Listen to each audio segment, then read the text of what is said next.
Okay, perfect. Yeah. Yeah, mine also, yeah. All right, welcome to our weekly New Gambia platform talk show. Today is July 24th, 2022. We have two topics to discuss today. Our main topic will be Bob Keita's case. We have our guest who is coming to join us shortly, Cheksane. He is in the center of this covering this case, and he should be able to engage with our audience and then our panelists, so we can get the best out of that discussion. But meanwhile, we will start with investment issues that we are encountering in the Gambia. That will be a quick topic. And then from there, we can jump into the Bob Keita's case. Welcome, guys. I have our panelists here. Alice from Germany.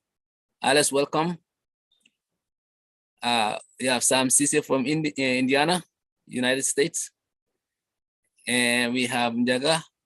Yeah, welcome and thank you, Samane, and welcome everyone. All right. And I'm your host here, Mamudu, in New York. Welcome. Alice, so Gambian investment issues, what can we say about that? And then how can we resolve that? We're having issues when it comes to investments. Yeah, thank you very much, Mr. Sahane, Sam, Njaga, and the people listening. You have brought again a very interesting topic, as usual. But nevertheless, we have to discuss about it. I mean, investment issues, I see it as a broader thing. You know, I can only categorize it in, say, 4 different categories, like diaspora investment, foreign investment, government investment, even the citizen investment. So I think, Mr. Sane, you mean more about citizen investment? Yes. Yeah, okay. So, I mean, they are all investments. So, I mean, when I think of the government, let's say, the government can also invest, can be an investor, which is useful because they have more, they are having the covers. They can invest in certain projects and things like that. And when we talk about we citizens, we have to, I mean, let's say the people who are on the ground, the citizens on the ground, you know, and I'll come to that again. They can also invest in certain things. Many are already doing it, investing in businesses and other things to live, especially people who are not having any chance to work for the government. Then we have also the foreign investors, people like rich people from Europe come to invest in the Gambia. Then you have the diasporian investors, people who are here, citizens, and invest a certain business in the Gambia with their families or themselves alone. So when we talk about investment, I think all these places are under that category. But when we come to citizen investment, I can only give one example. We can help maybe our Gambians on the ground and even Barrow's government. I take one example like Bangladesh.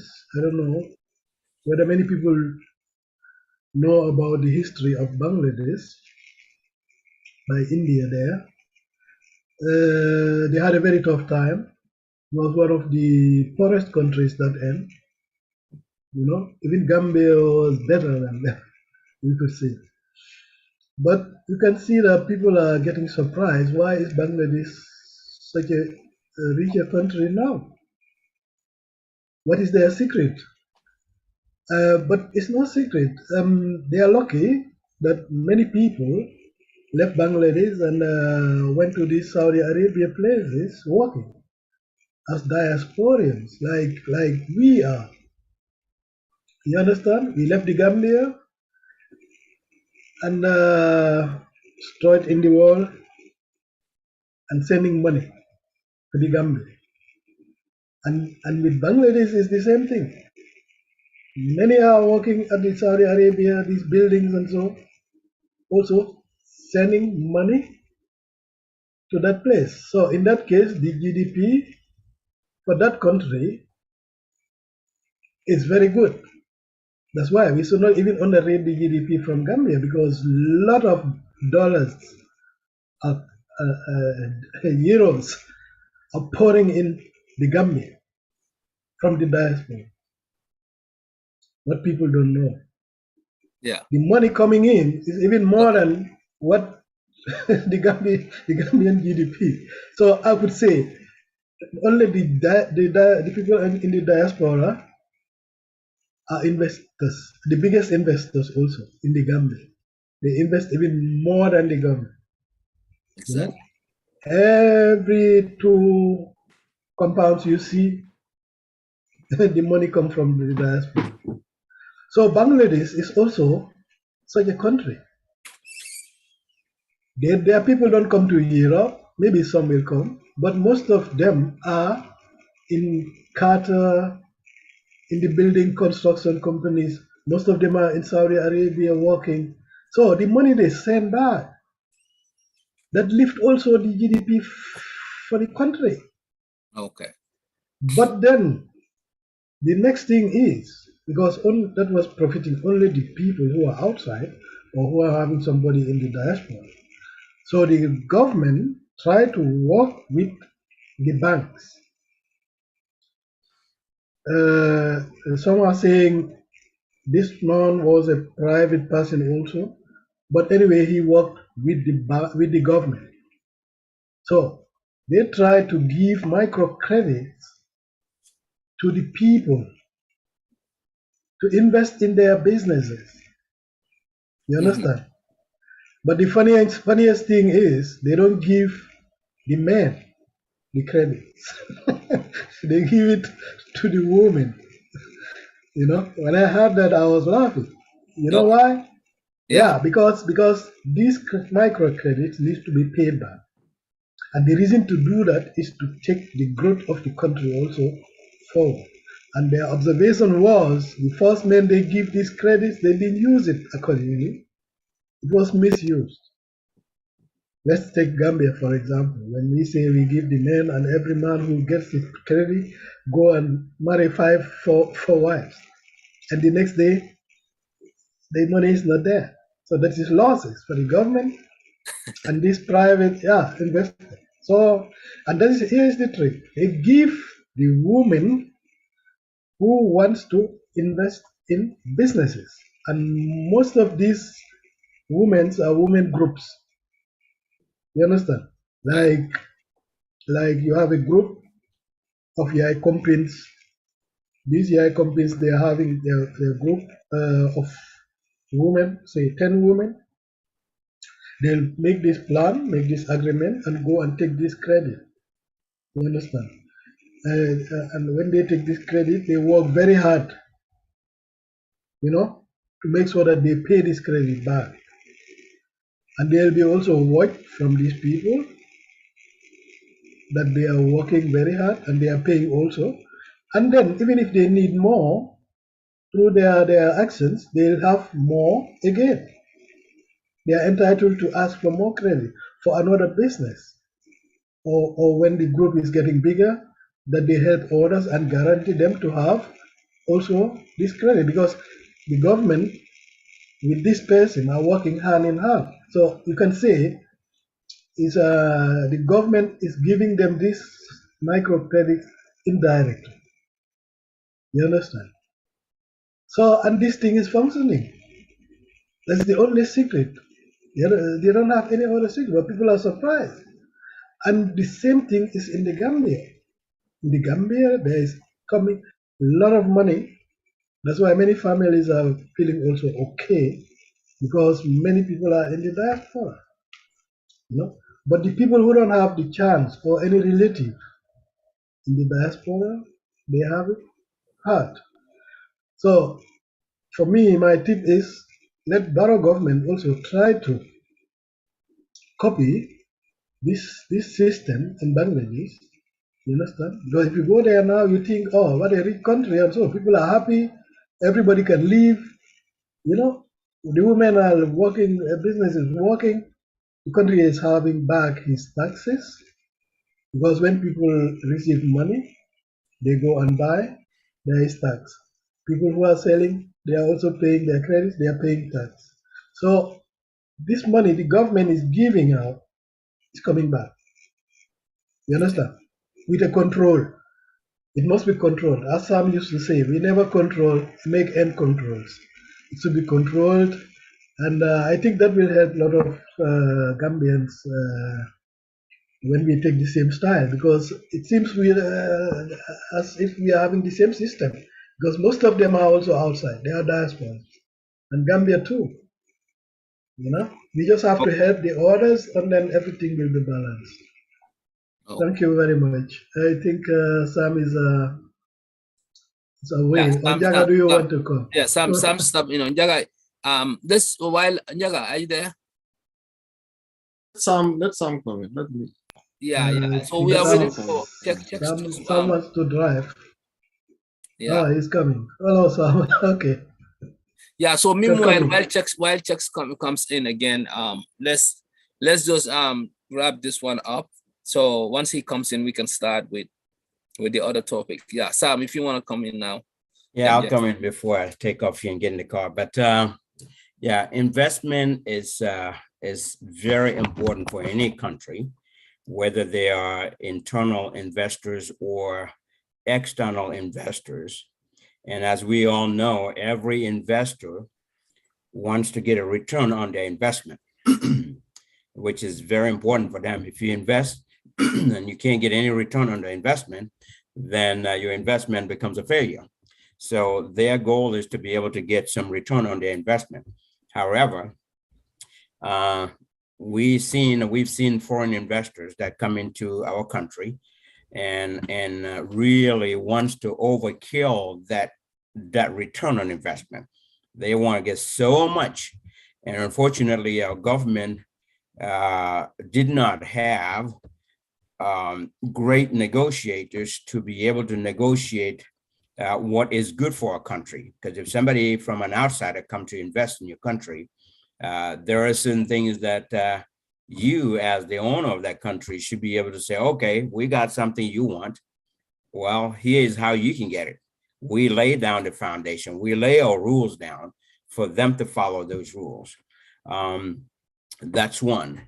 The other part is making investment easy and accessible for even internal investors and Gambian investors that are in the diaspora that wants to come and invest. The government need to make this process very easy by having what I call SOP, standard operating procedure. Anybody that meets and follows that standard operating procedure, they can get their license without going back and forth so many times and not get frustrated and give up. So follow those standard operating procedures and provide all the requirements and to be able to qualify to get a license to invest in our country, especially Gambians. Foreigners, once we have them get that license and prior to getting that license, there should be certain negotiations that need to be done to the best interest of our country. Number one, on the return of investment, how much do we get from our country? For how much does Gambia get out of this? Because you can't come to Gambia and take our land or our resources, use them, and get 95% of all of that money. You take it and give us just a small chunk using our own stuff, or turn around and sell it back to us. That is not fair. That is not a good investment, and we shouldn't allow such things to happen. And on top of that, our country need to be able to negotiate so that these investors, when they come in, that they require 90% of their employees to be Gambians. That's very important. The negotiators should start there. The government should start there, 90%. If they say 90% is too high, they need to bring their own people. Maybe that's where we start. They may say 80% or 70%. We can say, well, how about 80%? But let's get the majority of the people, because without that, what happened is we've seen examples like Chinese will bring their own people to work and they will bring a lot of people. Other Indians will bring a lot of people. The Lebanese will bring a lot of people. All of these will come and work in our country and take jobs away from our people. And these are jobs that are really very simple, easy, skilled jobs that Gambians should do. That's why we need to require a higher number of a higher percentage of employees to be Gambians. I can understand Chinese can have a reason. They can say, all right, well, we need to bring at least 10%. If we give them 10% of people from China to come in, that 10% should be their exports. The exports that comes in as the subject matter experts, because if machine show and show breaks down, only a Chinese can fix that. Gambian cannot fix that. So they cannot hire a Gambian for that. They need an expert for that. They also need an expert that looks at certain things, how the engineering is done in certain things. Since all of that is written Chinese, well, they need a Chinese man to do that, not a Gambian. We can understand things like that are very complicated and very high skill, or need at least a master's degree to be able to do those in that particular field. They can bring their own experts to do that. Anything that's an expert job, they need an expert for that. But the remaining workers, skilled workers, should be Gambians. We should not allow them to come into Gambia and invest there and hire and bring their own drivers. I mean, people in Gambia can drive. You know, that is the job that Gambians should have. Gambians should be able to drive a forklift to be able to move stuff from one place, a pallet from one place to another, and things like that. Things that are not complicated job. You know, some clerical jobs, some simple job. We just can't let them come and invest and take all the jobs or bring all their own people to do that in our country. So what do we get out of it? So I'm going to stop here without wasting too much time. Right. But the government need to look at all of those and negotiate for every investor what they're going to provide for Gambia as a whole, to make sure that we don't end up with the short end of the stick. You know, they don't hand us the short end of the stick and take the long part of it, which means they take the bulk part of the profit and everything out of there and give us a small change after investing in our country and using our resources. That's what the government need to protect. Sam, you are right. You know, there is good deal on bad deals. Yep. You know, and you are very right. There are even certain countries, they'll tell you that there will be two bosses. You understand? One from, doesn't matter, can be from China. The other one should be a Gambia. Yeah. If you go to China, China will also try to make it like that. We tell you, they told Airbus, if you want us to sell us your planes, then you have to come and build it here. You understand? Exactly. You can ask yourself for what reason. Because they know the time they are building it, their people are learning. And after, they are also going to build their own. That's how they took the whole technology from here. You know? So it's also another wise way. They themselves, they do it. So what Sam said is true. They cannot bring their driver, but you know what people should understand. The Chinese government is also having a lot of problem with unemployment. You understand? So coming to Africa and making these bad deals to our presidents, you know, who don't still see that these people is for their own advantage and our disadvantage, they use it with money or credits, which they are going to pay by force, good or bad. They don't mind.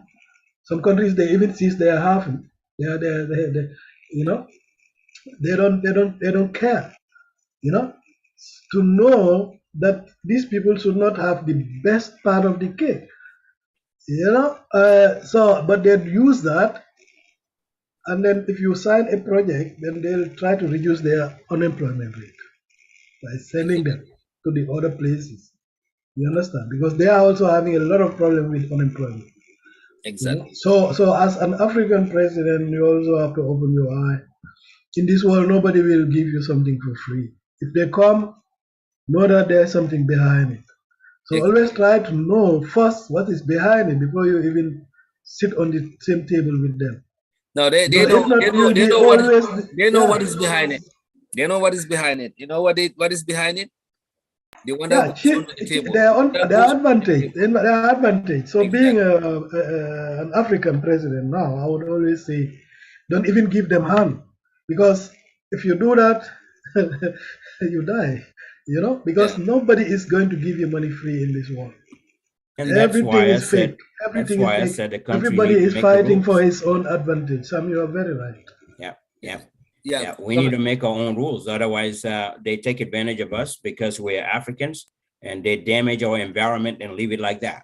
So as part of the contract negotiation, that's where it needs to be stated very clear, black and white, that they need to clean up their act.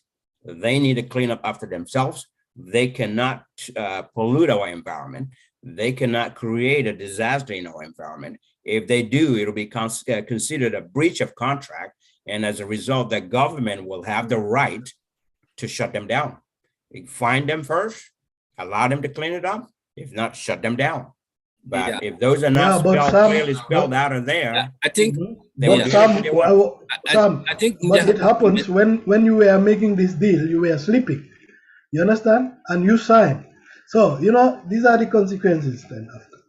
Then you cannot come again and tell them that they are polluting your place, because there's nothing to see in your contract.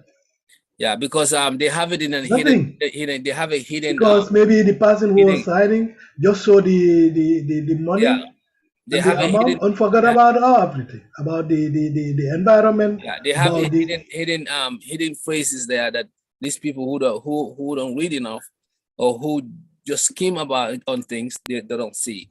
So sometimes they use it just to make you crazy when they show you the money. Back in my car, okay? Okay, yeah. Okay, Njaka can come in before checks come back in. Njaka, you're welcome. Contribution. Yeah, you know, if you had maybe asked me a question about investment and what kind of investment and where it might help for me to have to concentrate on something and answer, but just investment in a broad ways, kind of, it will give me, I don't know what exactly to talk about, because we have foreign investment. Like we have foreign investment, we have government investment, we have investment through organizations, we have investment. Maybe is it about investment about citizens of the Gambia in the diaspora? Citizens. You understand the difficulties they are facing about investment and all those things. Is it about that exactly? Yes. Okay, but but the thing is, you know, we have to look it on both ways. You know, first of all, us, are we doing enough? Us, because of when I hear about, you know, like the link that you have to go through to be able to have a partnership or the government to approve you to make investment, those are big deals. But us, just us as living in the diaspora, are we doing enough, like in our communities, to try and invest? Either it is a poultry, either it is an agricultural space, either it is something, either it is a shop, either it is a community, a group of women that we are helping in our community. All those things are investment that develops communities and towns and people. Are we doing that enough? Yeah, I can answer. From us. No, I'm not talking about me, you, three of us here. I'm talking about in a wide, broader debate. Exactly. I can answer that. Yeah. You understand? So I'm trying to talk, not maybe to ask a direct question. Let Sawane say something before you go forward. Yeah, I can answer that. Are we doing enough? No. Yeah. Exactly. The answer is no. Exactly. So and ask me why. Yeah, we will come to that after you can answer that. Before I get lost, I don't want to, because of another problem is, last time you have talked about mentality. You know, sometimes everything is about us, our mentalities. You understand? Okay, today, what's the majority of the Gambian mentality when we come to Europe? Two things: money, a car, a woman, and a car. It's the two first priority. No, let us be honest. No, because of like, okay, today when we I have to correct you. I have to correct you. I'm coming. No, I'm trying to maybe you are right. Yeah, maybe you are right what you say, but maybe that come after. But almost every Gambian who leave Gambia to come to hustle, his problem is first his family in the Gambia. Yeah, I know exactly. I'm coming to that family problems. Hey, I'm coming to that family problem. Alas, no. I'm coming. No, I'm coming to that.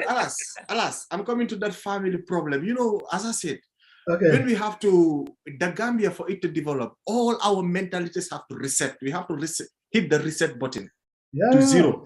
You understand? When it comes to us outside here, and also the families that we leave behind, you understand? There should be a kind of a mutual understanding and a mutual understanding that will help the future, but not just today. So most of us and most of our families, the thing we think about is just today. You understand? So that's why the circle is so tight that, and the pressure is too much that in a certain way that it will be even difficult for you out here to try and invest something that will fix you, and that will help you and help your family, because of it is time for people to understand that it is easier for you to invest no matter how little it is, because of that investment that you have. You don't need the government for that. You understand? It is the thing that will help your family, so that it will relieve this kind of pressure that on you, that it will help you innovate and try and find out other things for your future and you. You understand? But when I talk about cars and women, I'm a Gambian. I've been saying everything I'm saying, I believe in it and I see it. You understand? Not everyone, but most of us, because of it's not about it's the guy himself here who does it. Because of here, when you travel as a celibataire, the first two things, or the first thing they will ask you is that you should have a wife, you should have a responsibility. You understand? You know, it's the first thing that they put in you. Some families, you understand, that's the truth. I know that like many people in my family, they won't think I really about what I'm trying to say, but you know, we are trying to put on, like, you know, we have to, that's the hard reality of the Gambia. You understand? So when it go back to these investment issues, we have lots of problems that we face to try and make a successful investment. But the problem is, even though the difficulties and the problems we are facing, are we doing enough? That's the thing. Are we doing enough? That's the problem. I believe the Gambians in the diaspora are doing enough. If you ask that question, I think the problem is. No, I'm not saying everybody, because of now I'm trying to, you know, no, but every time. Jaga, just look at the GDP in the Gambia. No, yeah, I know. Where is the whole money coming? No, exactly. That's what I'm saying. I think your problem should be focused on why are the people on the ground not using this money to invest instead of you Sundur? No. I think that is your question. No. But there's a lot of money coming. Alas, that one, what you old people are talking about. I 100%, 200% agree about that. Now, why can't we shift that thing? Because we have been talking about for generations, for years, since we started the debate. Nothing has changed. So why can't we shift that thing to us and try and see us also, our strategies and our mentality, how to change it to make things for ourselves until the time that the government will open their eyes and find us in it. Because we can't force that change in them. Because for the government to change all these things, the system has to change. And for the system to change, there should be a system changer leader. Who is that? So I don't think that it will be this years or this generation. It will take time, you know. You understand? So when we wait for that, and when we have to, I have a problem here. When we have to wait for the government, then the Gambia declines more and more and more and more. Our people suffer. So maybe if a little we can shift the mentality and change it from what the government should have done and not done, hence we can change that and focus the things that we can do better and more. I think that's where exactly I'm talking about and what I'm talking about. But you understand? I told you here in Jaga, every good family living good in the Gambia, if you ask, if it in the compound, they'll tell you 1 or 2 are in Europe. Am I right? I know. Yeah, I know. Am I right? So I know. Then you cannot say that we are. No. I'm not saying no. Alas, no. When I say I'm not saying, how about you? Some day wa do ne kune dama generalism man yep man tay okay man munuma wa ne sila boko masi munuma wa na dama generalism dama nera. That's why I started from asking a question. Are we doing enough? And when I tell you that I am doing enough, me, take as an example, I'm not here in Europe for 15, 20, 25 years. I've been here just for a few years, I can count. So I think that I've been in Gambia, Barkidemba, you understand? So exactly, and not just being in Gambia, I've been in the system, not just being in the system. I have tried to do some things that will help 1 or 2 or 3 people. And I was in the Gambia, and I wasn't having a monthly salary. Trust me, I'm just a mere hustler. I was just a mere hustler. So if I told that, okay, so there are certain examples that I've gathered from the life that I was living and the things that I was witnessing and the things that others could have done and not done it, and the talent and everything that is wasted on the streets because of they don't have anybody to help them. And at the same end, you see money being spent in another way that you know that this can be spent in the right way, but now it is spent in the wrong way. Even though they are doing something, but they could have done more. You understand? That's what I'm talking about. I'm not saying that they are there. I know, but it's a difficult thing right now. So exactly, that's what I'm saying. So that's what I'm saying. That when somebody, when somebody from the diaspora, for example, has his own money, it's his own private thing. He can come to the Gambia and start at no, we are not. Alas, we are not forcing everybody. Then you cannot say that this. Okay, that's why patriotism starts from oneself. So before we put a blame of point a finger on anybody, ask yourself: are you doing enough as a patriot? That's the first question you ask yourself. That's patriotism. It starts from oneself. Right. So if I told you are doing enough for yourself, enough doing your best, then you can start to find out, okay, this could have been better. This could have been better to make me better. But you have to start from yourself. So when we start doing that as Gambians, I think that lots of things will change. My idea, I don't know. You may not agree. Lots of people may not agree, but that's my way of thinking. Yeah, I know. But just ask Njaga. Just ask Njaga where this whole money is coming from, coming to Gambia.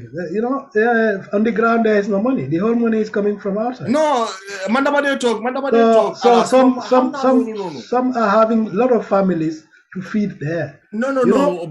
Why some people are eating rice today? So I think alas. My problem be. No, someone remember to maybe managio ñu ci the same page waaye dafa am fu ñu xaw a juwoo mooy li ngay wax ni exactly agree naa ko waaye man tamit dama laa wax loo xam ne man maa ko witness te man su nekkoon ne man it was me, I would have done it better. Foofu laay waxee that doesn't mean that they are I mean everybody can do with his money what he wants. Like Sawane, when he takes millions, throwing it away. I have no right to tell him why are you doing that. You are not. But you could have done it better if it was you. So maybe there is something that needs to start from us. Then you have other people who are trying to feed 10 families. They are doing it better. Yeah, I think. It's a mix. No, okay, sorry, Sawane. 1 minute.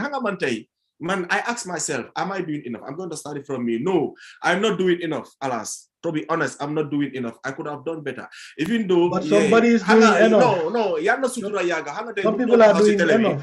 Some people are doing enough. No. Hangatei, we could have hangatei. To be honest, hangatei, the problem is there are two things that is very difficult right now. Being honest in yourself, within yourself, because of, as I said, for mentality to change also, we have to be being honest in ourselves. Today,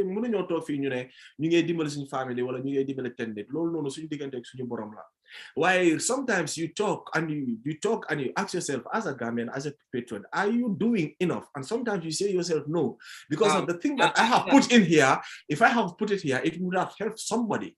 You understand? So those are the things that we need to take care of. If I told that our aim, our intentions is to see our Gambia to move forward or to be better. So before we point at others, we start at ourselves. Then if we are doing enough, then I think that the government, we cannot change it. But I just give you one example. Here I just wanted to say something. Jaga, there are certain diasporians here. I know them. They even hardly have something to eat themselves. But all what they have, they are showing it to. All what they have, they are sending it to their families in the Gambia. Exactly. So those people, they don't need to ask themselves.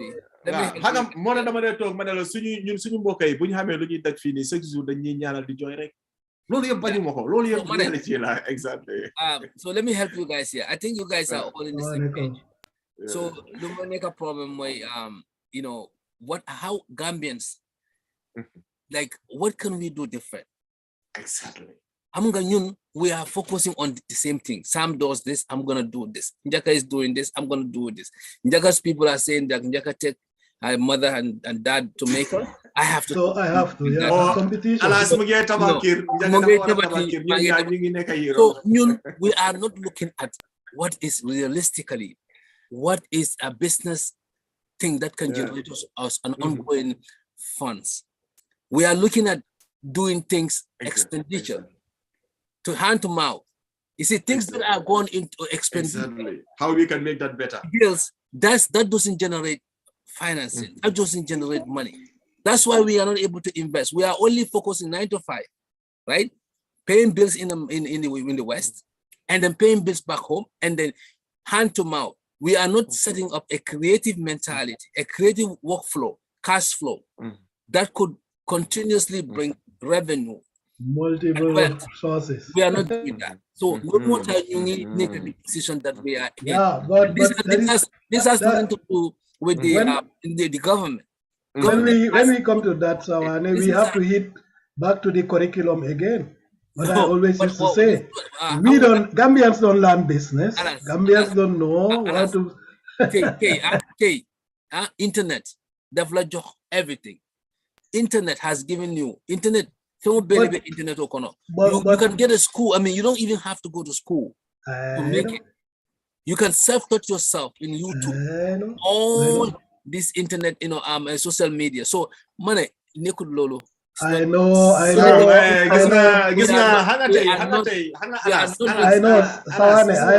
you right. I give you right, Sawane, because understand. Understand one way more than man okay man dama nekk si biir maanaam tey dama nekk benn xale bu góor benn boy boo xam ne dama dundal lu bari ba pare gis lu bari loo xam ne peut-être tey xam nga tey ñun tey xam nga tey maanaam tey man ci ghetto bi laa jógee ci ghetto bi laa yeroo ci ghetto bi laa màggee ci ghetto bi laa amee expérience ci ghetto bi sax laa jàngee life so moo tax dafa am loo xam ne tey lu baree bari lu ma koy wax maa ngi koy sullee foo xam ne tey peut-être nit ñu baree bari nekkuñ di bàyyi xel foofu noonu man foofu laa nekk di waxee waaye tey maanaam tey government nu mel loolu yàgg nañ koo kaas soo maanaam tey moo tax dama feel ne tey ñun ñoo war a shift mentality bi tuuti si lu ma yaakaar daal. But when you look at Gambia, every investigation is from the diaspora. Every second compound you see is from the diaspora. People are leaving because the diasporans are seeking. If you just look at the Gambian GDP, is from the diaspora. Many people are doing their very best. Not even the Gambia government. Alice, we're not saying that they're not doing the best. Alice, we are not talking about the diaspora. Yeah, I'll come to Sawane. I just don't. The Bugumala I wanted to support your idea. Having to do the best, you can be having to do it for a million years, but if it's not the right way to bring revenue, I know what you mean. I know what you mean. You know, our problem in Gambia, I used to say that always. Using curriculum, you that opportunity, to learn business, invest in business and things like that. That is not in our school system. So for me, even for me, Sawane, even for me, people used to wonder, alas, you are engineer, it's a very different field from what I'm doing. I'm engineer, I learn it here, but what I'm doing also business, which I didn't learn. I just, maybe a little bit from my master course, because you have to do something like that also. But business is something very different. But I have to learn it, I have to learn it. But it's difficult because we don't have that in our system in Gambia. You go to school, you don't know how to invest in business. You don't know business. You don't know that when you invest, you have to wait with patience till you start to harvest.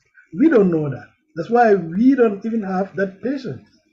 Because our mentality gives us, if you invest today, you have to harvest tomorrow. Am I right? That's the Gambian mentality, because we don't know it. We never learn it also in the school. If you ask me, all what I learned was not from St. Peter's High School. You understand? And this is our problem. And when we come out, we either learn the theory things, PhD in, literature and things like that. We never function on the technology and concentrate on the technology and how to call it, investments and all those things. That's not common. So you cannot blame sometimes the Gambians when they don't know how to invest in. What we know is you take the money. Many diasporans are helping Gambians on the ground to make investigation, to invest in their businesses and so on. And many are also disappointed because they send money and the money just goes like that, because the people they are also not taught. In Bangladesh, the example I gave you, the government don't just give the credits. These people are also being followed, watched, taught, and supported because they know that these people don't learn business. You understand? They make courses, and the whole follow-up is also their own interest because they invest money. They want to see that they also get their return of investment again, as Sam said also. So they'll call these ladies, give them courses, teach them how to go after their business, their investors, and things like that. So when we come to Gambia, many diasporas, they only have the chance to send the money to them. They don't have the time to teach them how to make money. So you send the money, the next day it will be used for something very different. So when it comes time to even buy goods, there is a problem because they thought that the money is just like a tree. Every day you go and so because they don't understand the business. You understand? So these are the problems we have, Nyaga. But many diasporans are doing their best. In Bangladesh, it's the same thing. So they are outside. If there is an education gap, then people need to, the government can provide schools and change the curriculum, but people also need to be motivated as citizens to be to think outside the box and create. Okay, I know government has a lot to do with it. Having higher education, making sure that we have we put money in education and so forth. But our people also need to be motivated because guess what happened? If we're not creative and not motivated to start developing things on our own, I'm telling you, holding hands will not do it. You can go onto the university and learn everything. You have business people in the Gambia, the richest people in the Gambians didn't go to school. Who taught them? They are self-taught mostly, or family. No. Most of the time, that's why many people, they used to say, these are Hules, they used to get money from there and there. It's the only society where you see that the old people always give their secrets to the young people, to the next generation. That's what I'm saying. It's the only society. That's why the Sarahules are the most, they are the business people. They know money and everything. They don't go to school. But the idea is being taught from their father or from uncle and from generation to generation. And these people are having the money also. It's not something difficult. There are certain things, even in Bangladesh, you can see they'll take these women to courses. They cannot even write their names. But the most important thing they need to know, they are giving them also to these women. And they make very good business. I think at the end of the day, they make very good business. It's a combination of motivation, assistance, opportunities, and also being ready to take risk. So it's a learning process. Yeah, there is risk. That's why they follow them up. And some people, when they don't pay their, because they used to have to give them a time range to pay this microcredit back. Some pay it, and they are even entitled to come and take another loan. Because they have already shown that they are capable. You understand? But some don't pay it. But then people have to have this motivation to be creative, because some work 9 to 5, others work 9 to 5. I want to work 9 to 5. We are not taking risk in venturing. We are not taking outside the box. We are not taking initiative. We are following the same thing. When one fails, everybody fails.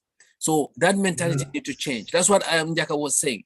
mentality, and last time also I said it, our mentality has to change. If things are not working, don't follow the same rules. No, Gambia. But Sawane, you know, to from 9 to 5, it's normal in the Gambia. It's a tradition because no, we know only that. We only know that. You know, we only know that. The most of the people know that. You go to primary school, you go to high school, you go to studies, you come back, you put your necktie, you be a clerk or in the office. This was a tradition for so many years. That only paid the bills. That only paid the bills. Do you think but that, there are more ways? There are more ways, you know, to go to Rome. You can go with a bicycle. You can go with a car. You understand? But we unfortunately know only one way, and this way has been there for how many years? That's why many people don't even know what is business. Even with PhD, they cannot tell you where to start with business because they never have the chance. You have that even here in Europe, not only in Gambia. Some people, they know only that they have to wake up morning and go and walk and come back because that is secure. I think so, you know, I don't know if Sam can speak, but Njaga, I think we are all on the same page here. Yes. We need attitude change. Yes. We need to stop saying that we are sponsoring taking care of our families. That's why we couldn't create businesses or we couldn't do things. No, not that, but every individual who leaves Gambia to help his family, he'll think his family first, not Barrow or Barrow's government. When we are let me tell you something. If you wanna first, if you wanna make your family depending on you until the end of the day, until doomsday, they will not be able to do much on their own. I know. You have to show them. But you cannot blame them sometimes. Money. Yeah, that's it. Because in Bangladesh, I said it here, you see what they are doing? They don't only give the people the credit, but they follow up and then inviting them to courses. Because at the end of the day, but who is doing this? Who is doing this? The government is doing that. Okay, so your government working with a private person. Maybe some might help. The government, as my information, it's just like Barrow is working with a private investor who is also a citizen. He's having money, and they want to take this risk to give these people this money to invest. I mean, the people on the ground, the citizens. But they don't just give them this microcredit, and they don't give it to only one person. Most of them are groups, you know, like 10 people or so, and it's functioning very well. You know, if you think of Bangladesh, how poor they were before, they were even suffering more than Gambia. The same thing China is doing. So and then diaspora, they have a lot of people in the diaspora. You know, that helps also the GDP of the country.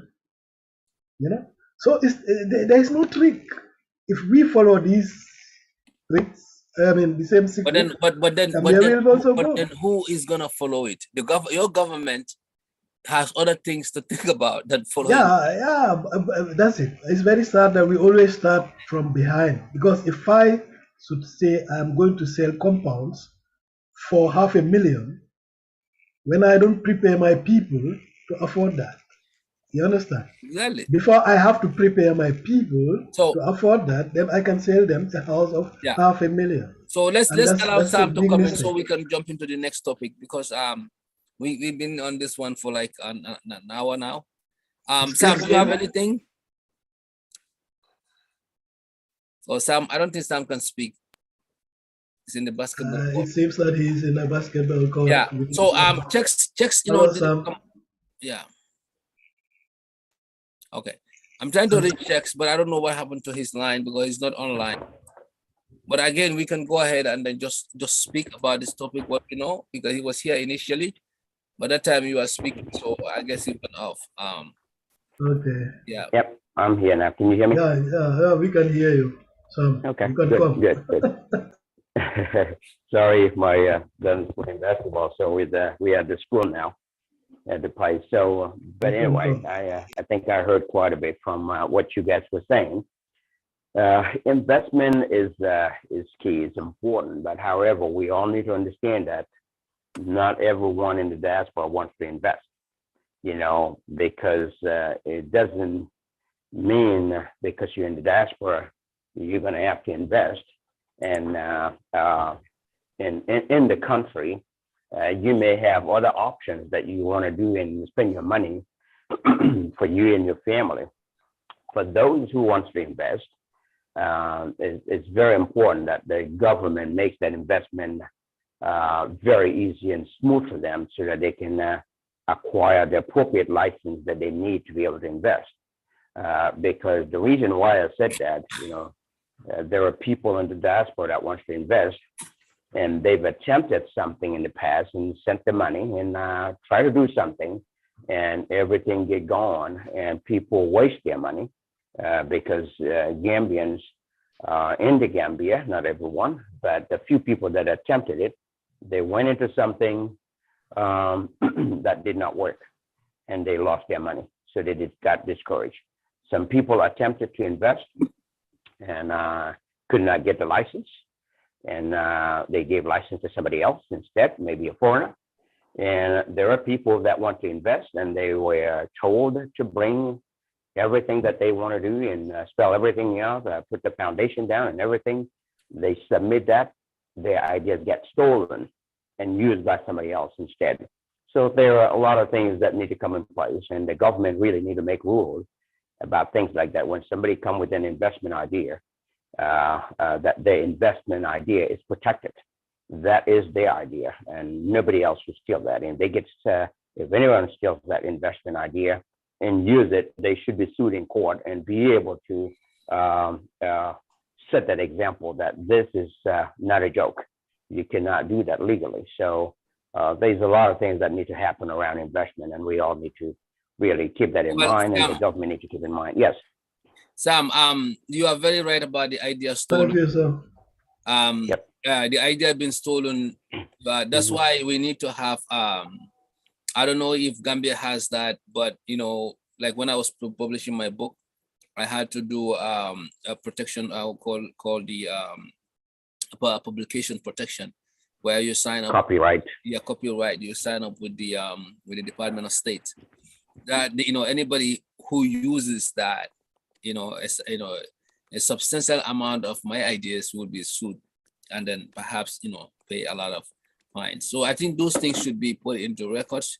When people come in with their ideas, it has to be documented and sent to the states, and then like protected there. So that is one way to go about that, and make sure that the laws are there to defend whoever go against those. Now, when you talk about family members messing up your money and all that, listen, I mean, investment comes with sense of, you have to be smart in the way you operate.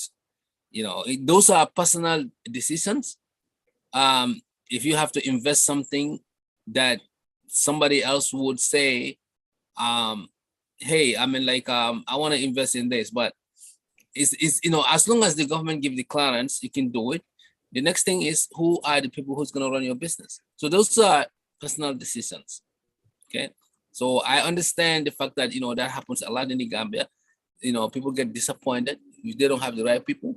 So, but that doesn't mean you cannot invest. There's a lot of ways to invest, and not even in the Gambia, but even within our communities abroad, we can invest. But Gambian people are doing the same thing and getting the money, yes, but the money goes to the bill, it goes to people's mouth, it goes to on things that are not bringing revenues. That's what we're trying to change here. So when we say investment in the Gambia, we mean in any way or forms that will bring reproduce what you're trying to do, because that's only way. That's one of the ways that we get wealth, right? That's one of the ways we get wealth, not by working 9 to 5 and paying the bills and expect that our money will grow. So those are ones. Number three, you was mentioning about government as well. I mean, like the government area, I think that's where there need to be more work. What we need to do as a government would say they don't create jobs, but they give opportunities. All right, I have all loopholes that will help businesses to grow. They need to try to get Gambians involved in these contracts instead of getting cutbacks from the Chinese. getting kickbacks from other organizations. I think this was hurting us, Lebanese and so forth. They come with big money and give it to our leaders. That's why our environment is getting, more polluted, because these people are operating these, the terms that they agree with these government officials who sign up those contracts. And then they didn't look at those contracts, or they refused to look at them because they are getting kickbacks. So this problem is corruption. It's all rooted in corruption. If you have corrupted leaders, they will not stand for the country. Instead, they will stand for themselves. This is why we have issues. So I think at the end of the day, what we have to do, let's work parallelly. The government doing his thing, creating opportunities, assisting, protecting people's ideas, and so forth, while us as citizens devise ways, devise mechanism. You see a little money in your hand, find ways how to grow that money. Don't sit on that money and eat it. Because tomorrow, if that money stop coming, guess what? You're gonna go out and beg. If you don't devise a way how to grow that money, because nobody knows, you can get sick, you can have issues, you can lose your job. Gambia have unemployment coverage? No, we don't even have health coverage. So if you lose your job, what happened? You go down and beg. So the bottom line is we need to have creative mentality, not following each other like sips. Sips or you are right, Mr. Sawane, when I can come. But the question is always, how can you help with your idea now the people on the ground? Well,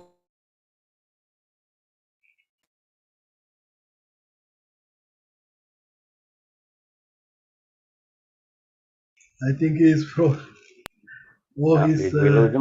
Maybe he has an experience. Maybe Njaka has an experience. Maybe my question was very heavy. Maybe Njaka has. Maybe Sam has an experience. Maybe Njaka hasn't. Maybe I have an experience. But the problem is. Let's stop being uncomfortable. Yeah, let's many take people risk and started to feel uncomfortable, because if we keep on being comfortable, we're not gonna get anything done in terms of. We have a problem, because right now you're sending your family money. Even if you talk about let them invest that money in business, for example, that's where the problem starts. Where are they going to land that? Who is going to help them to invest that? Who is going to be the consultant for them? To show them how to invest that. But the more time the money is resting somewhere, Gambia, every day there is a program. No. At least there is one Gende. Listen, you can create a business in Gambia. You are here, you monitor the business. Okay, you open the account, you are seeing every transaction that's running, you are monitoring it, you are working with them. You can take control. You can do that. It depends which kind of business, because businesses are also wide range. So which kind of business are they doing on the right ground? Now, most businesses you can do that. So you know what we have to do. I mean, we are. I think I cannot say we are lazy. I understand you, but we have that problem. To bring the Gambian to be a business person. Some people, they do it. They never go to school. You mentioned it here. But that is known more from the Sarahules, which I know. They know business. And they give this idea also traditionally always to the next generation. That's why many Gambians get surprised. Why are the Sarahules this way? That's the only, because they know business and they have patience. What many Gambians are not having. They understand business and they have patience for business. You understand? Yeah. These two things are very important. You have to know that you don't just invest today and harvest tomorrow. And you also have to know where you have to put the money so that you can receive more than what you invest. As Sam said, your ROI, this is return of investment. Exactly. So, but when these people don't have these two things, you can send them 1 million. One day you will call, they'll tell you it's gone, because money is like that. If you don't work with it, every day you come and take $10. They said even if it is 1 million, one day you'll come. Let's support each other with dignity. Yeah, I know them. Yeah. You know, and they transfer their knowledge always to the younger generation. This goes on. Yeah. So that said, Sam, if you don't have anything to say, I think Chex has I don't know what happened to his internet connection. He lost it like an hour ago. So we can just get into that topic quick.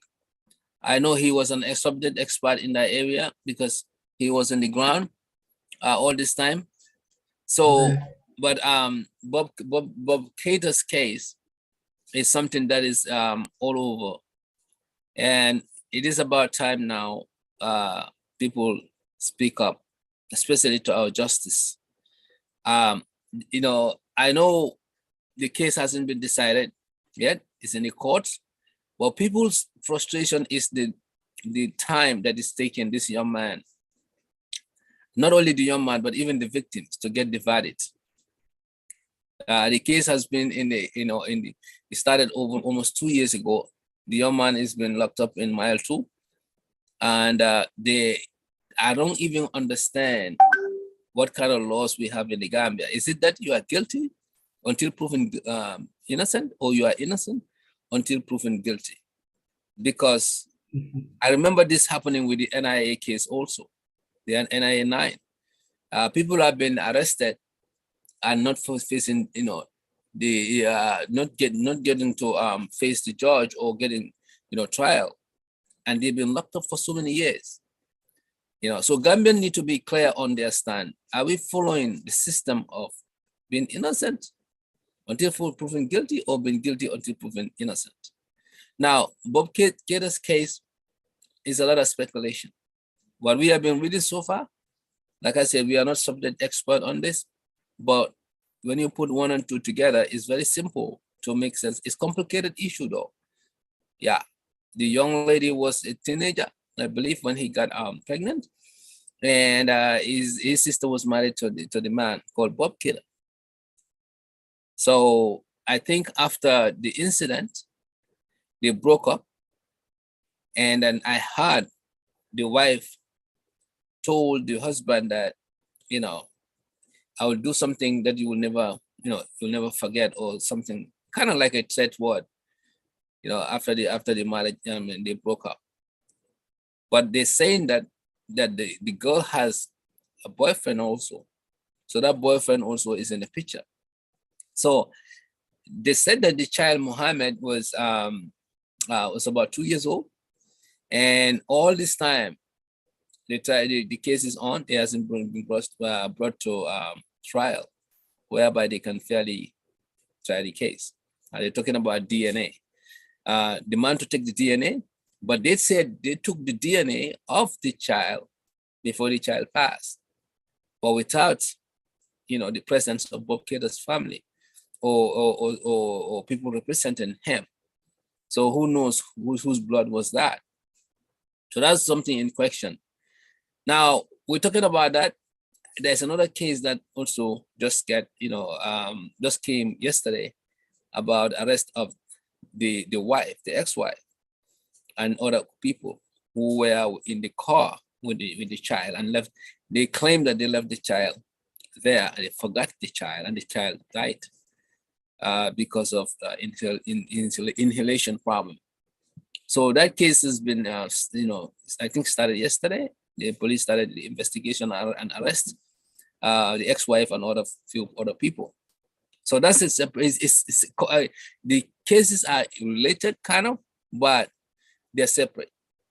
So the fact of the matter is now, the lawyers are saying that in order for this case to go through, the lawyers for Bob Keita, they have to do their own DNA, in front of, the DNA has to be in front of, Bob Keita's people, from the child and then the accused. Okay, the boyfriend also needs to do the DNA. So now the rape case is based on who fathered the child. Whoever fathered the child would be the one who committed the rape. So I think Gambia justice system, I don't know whether our lawyers are not too smart or something, but this is not supposed to be, something that should take too long. Okay, the time of the rape, okay, you can say it took a little bit time. We cannot determine that whether it was a rape, it was whether the rape, how the rape took place or whatever. There is no way to measure that or test that. The only way to test the lady's claim and the innocent, the girl's claim, is that the child, whoever who pregnant the child, or whoever is the father of the child, is the one who raped the child, or who raped her. So that's the only claim there. So I think this should be easy, even though the child is not, it's no more, but there is a way that independent, we can have an independent, DNA testing, however ways they need to do it, and do it so that the both parties can be satisfied that the tests are conducted properly and the evidence are handled properly. And from there, whoever is revealed to be the father, then will be actually the one that commits the rape, according to the claim of the girl. I think that's the way to go about this. There's a lot of speculation that the woman said, personal life, on the internet, they're talking about all kind of crazy things about the husband, the wife, and so forth. But I think at the end of the day, we should put away all their personal lives away, whatever who does what, and focus on the victims here, which is the young lady, and also the guy who is been in jail for 2 years, which he doesn't deserve. So I think that's the public outcry. The public outcry that, is unfair. Somebody is messing around with this thing and dragging it. And then why should somebody be locked up and not having trial for 2 years? So if it is a system in the Gambia, it needs to be revisited. So this was what definitely the issue is. Yeah. So I don't know what you guys heard about the issue. If Chuck was here, he would have given us his side of the story, because he's on the ground and interacting with this, families.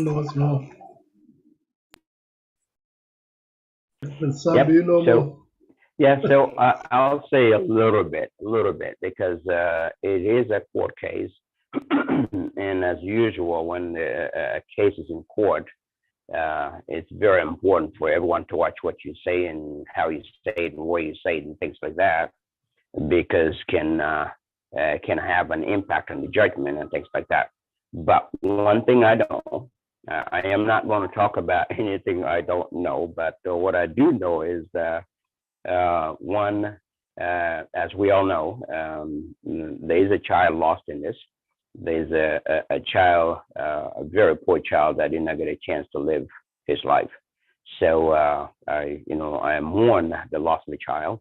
It is very sad to hear that. And if everyone really put yourself in the shoes of this family, and you see a child lost because of negligence of someone, that's one separate issue that really need to be followed up and prosecuted, and make sure that the child gets justice. That's one. The other part is the rape case. The rape case, if the rape happened, it really happened and it was a rape, that need to be identified, that need to be dealt with accordingly and according to the law, to make sure that the victim get justice out of that. Now, talking about the victim getting justice out of there, if the suspect, which is Bob Keita, who is in prison, it is against our law, Gambia's law, to imprison someone without a trial. It is against the law, and we should not be allowing that. And I think this is the time that between the Justice Department and the President need to take action to make sure that this trial get done, and done quickly, and get it done and get over with, so people can know the truth. Because Bob Keita is in prison in mile 2 for, as they say, I don't know the truth. I don't know if it's 2 years, but from what I'm hearing, everyone's saying it's 2 year. I mean, how can you sit in jail? How can you sit in prison for 2 years without being convicted yet? And the law should be, the law is, you're innocent until proven guilty in the court of law. And if that didn't happen, he has no place, no right to be in the prison. Right? There's no place for him in the prison. He shouldn't be in prison. If he is accused and as a suspect, and they arrested him for that case, they could arrest him and charge him and bail him and let him have his freedom until proven guilty in the court of law, but not really sit in the court. And the other part that I'm hearing, that the court case has been pushed and pushed and pushed and pushed.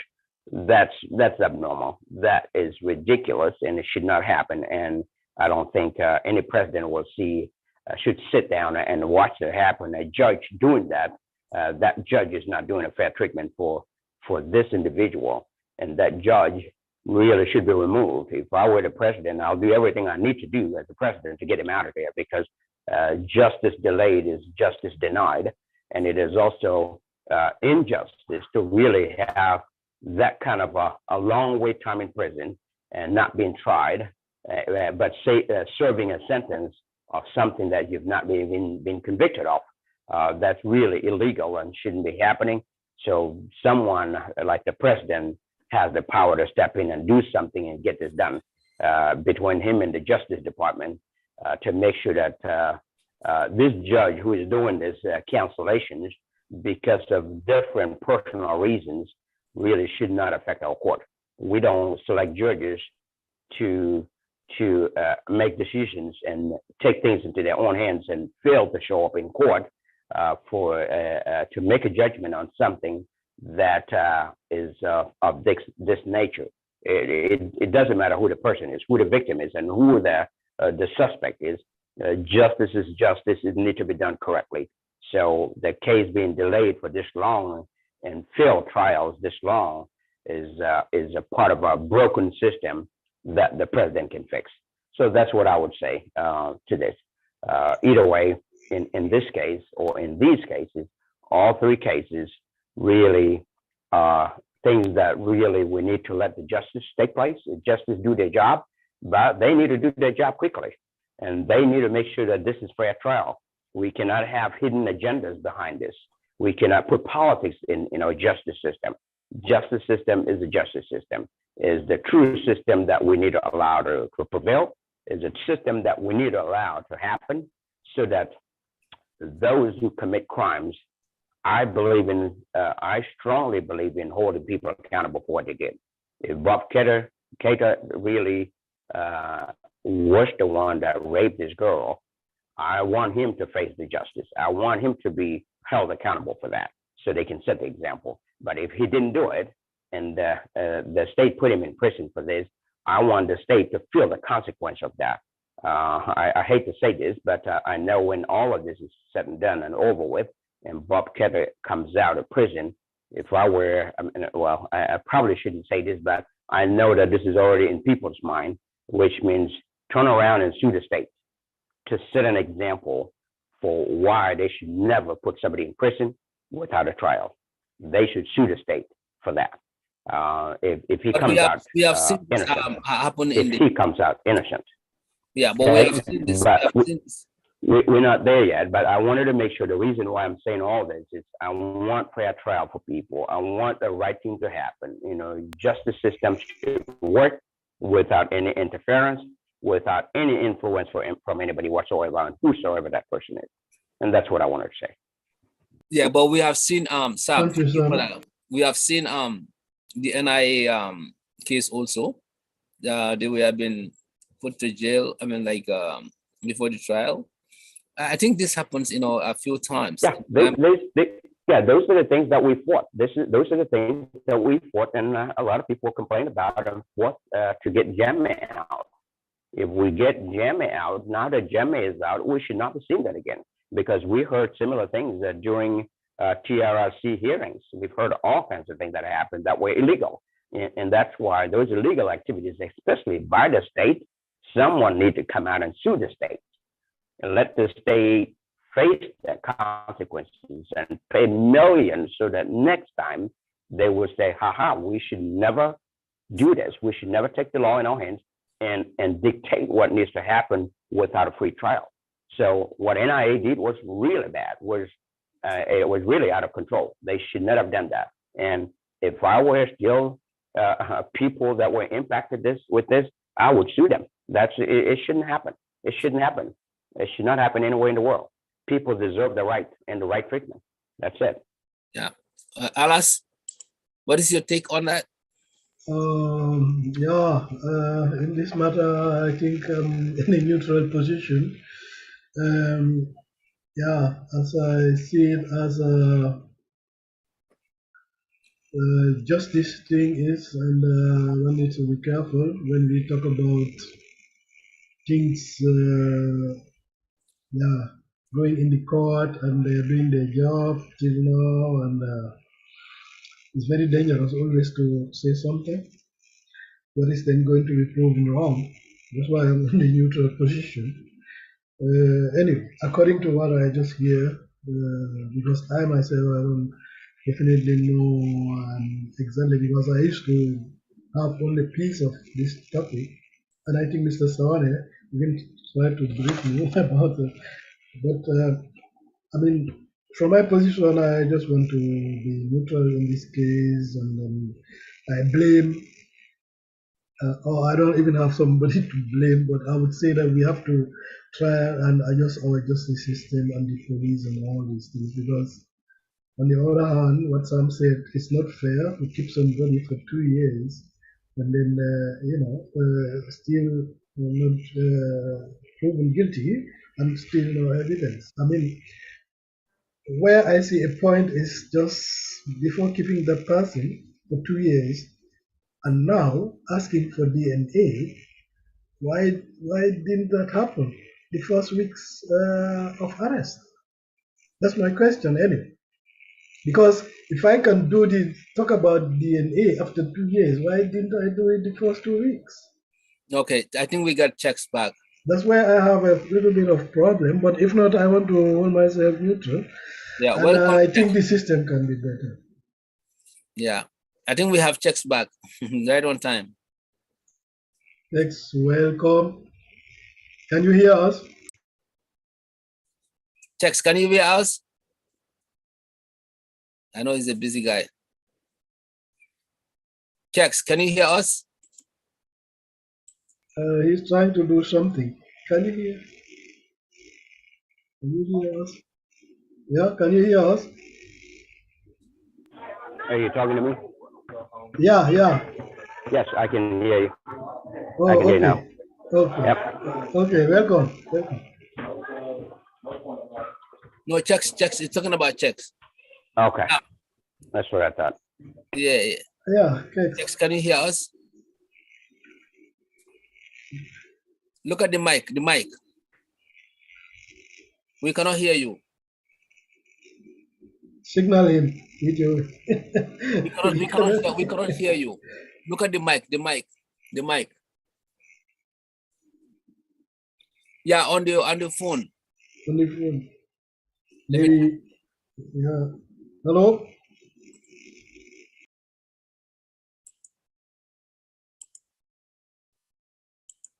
Can you call him directly, Mr. Sawan? He's trying to connect again. I think he's having connection problem.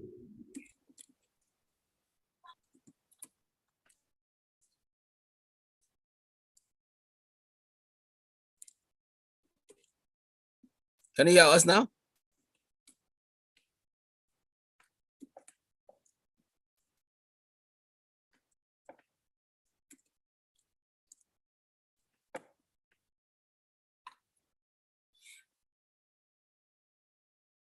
It's mute. It's mute. Let me ask him to unmute.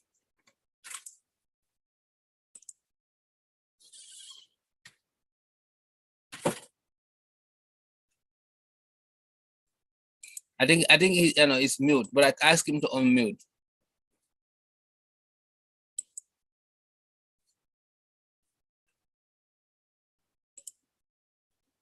You are mute.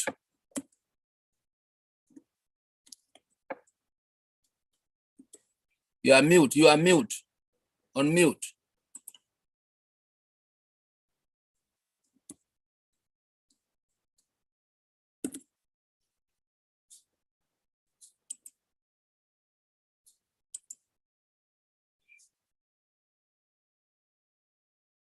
Alice, you can hear me? Alice. Alex, can you hear me? Yes, I can hear you. Kex is gone again. No, he's here. I mean, it's just that he's mute. Did you mute yourself?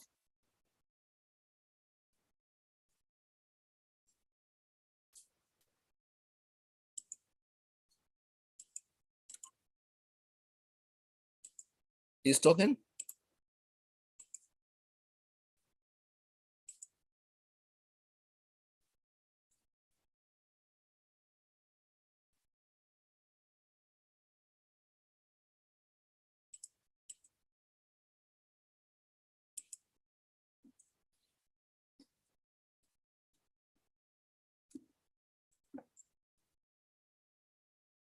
I wrote to him, but I don't know whether he'll see it. Okay, let me call him. Hello. Now we can hear you. It's okay. Now we can hear you, yeah. Because your microphone was. Mute, yeah. Welcome, Tex. How you doing? All right. Brother, Alhamdulillah. Thank God for everything. sorry about that, you know. You came You're last welcome. time, but You're Alex welcome. was speaking, yeah. No, I was trying so long, but the network wasn't allowing me. Yeah, I know. The Yeah. Gambian network. But nevertheless, we are on the topic. You can just come in. We just briefly discuss it, but you are on the ground. You are the one who have first-hand information. So I think our viewers would be interested to hear what is going on. And if we have any question, we can ask.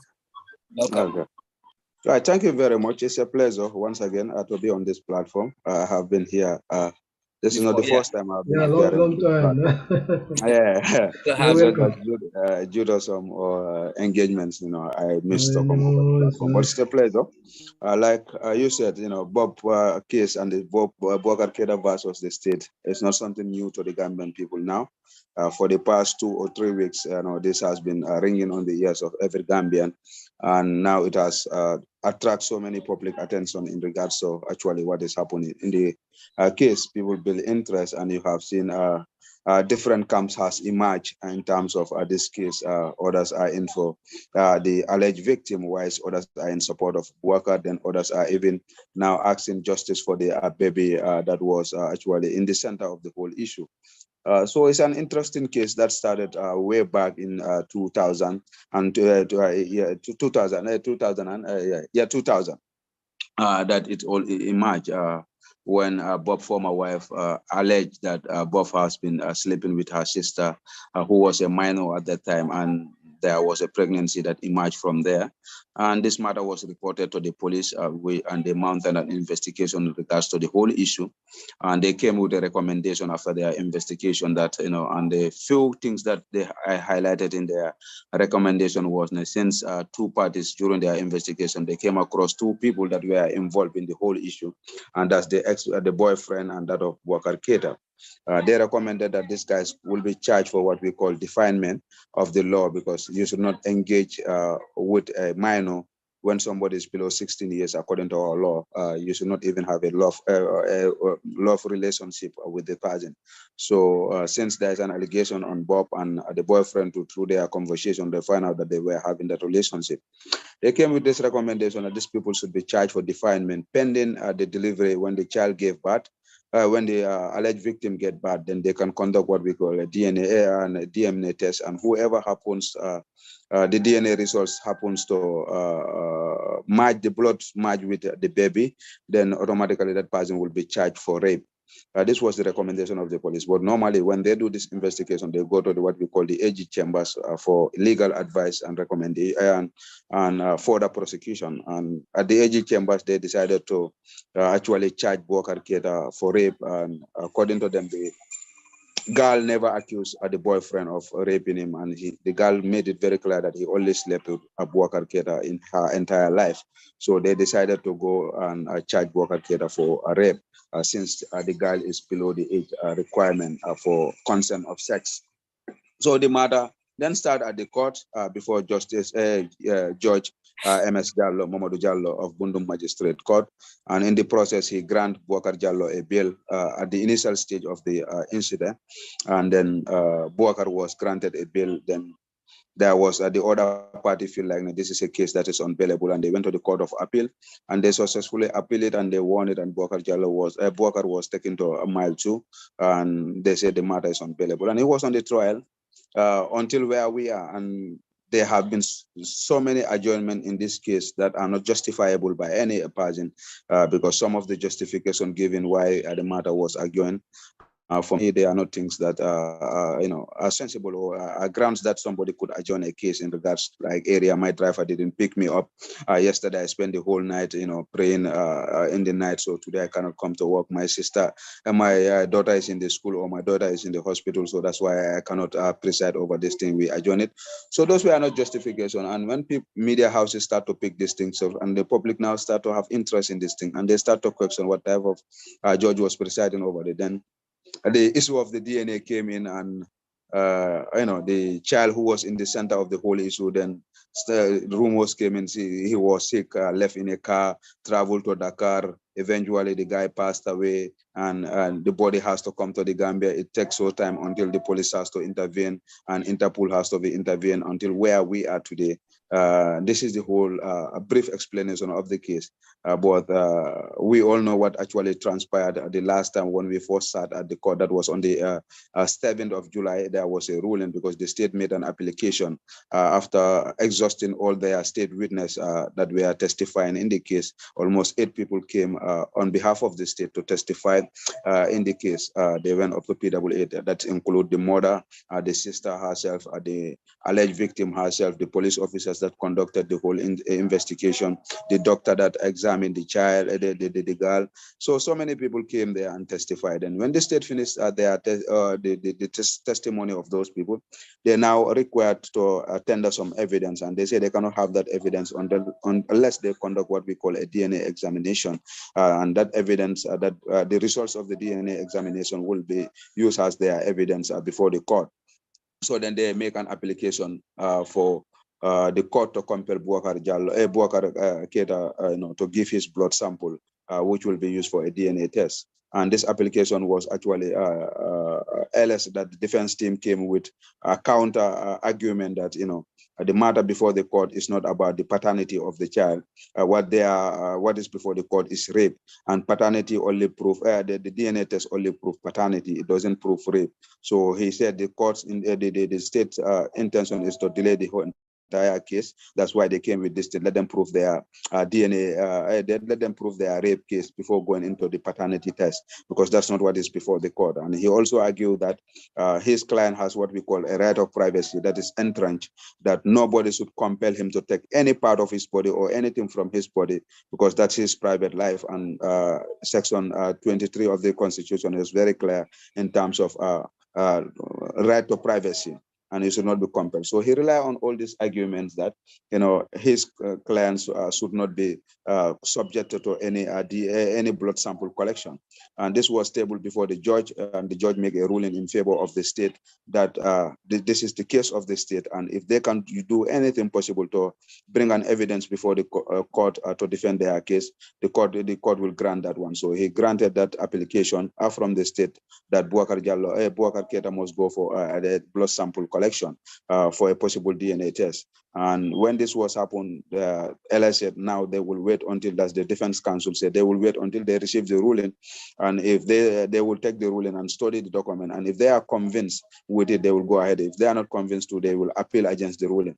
But this was not given to them because of the judge promised them that in 2 days' time the secretaries will type the ruling, and when they type, all parties will be served.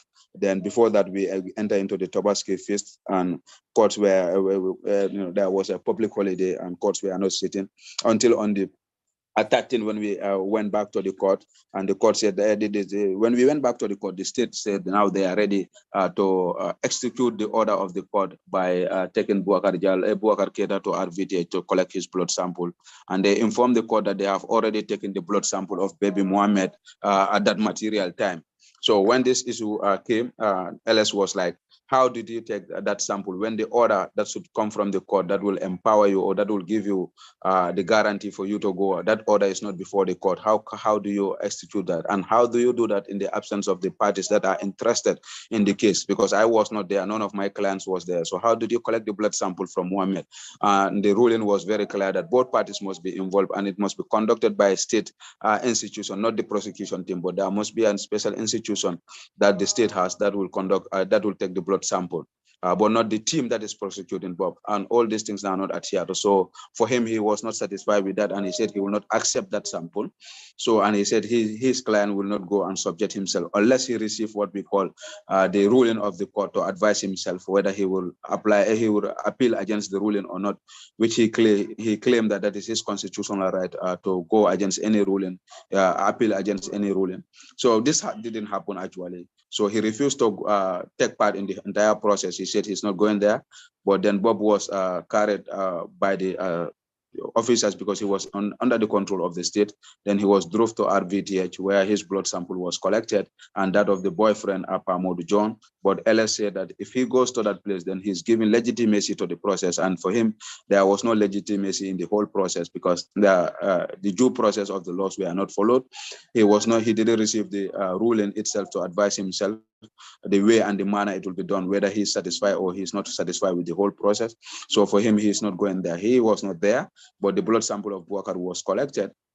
And when we came to the court the next day, he went and filed what we call an appeal at the Court of Appeal against the ruling of the 7th July at Bundum Magistrate Court, and then filed a motion before the Bundum Magistrate for a stay of execution, that is stay of proceedings of execution of the order of 7th July, the order that the court has given for Boubacar, this guy. So that's where we are, and now they are debating on the motion, and LS has already started giving why he have tabled that motion, and he promised that he will be done by the next sitting. Then the state will come again and reply on point of law, and the court will make a decision whether they will make a stay of execution of the order and pending the determination of the Court of Appeal.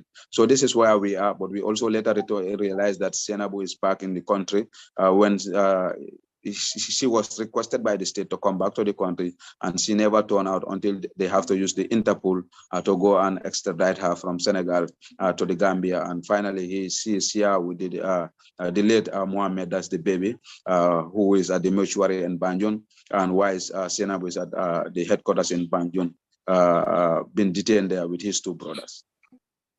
Okay, excellent. Wow, it's a lot. It's a lot. Okay. So checks before our panelists here come in, what is your, I know you are in this case you are a friend of Bob, right? Indeed. An associate, yeah.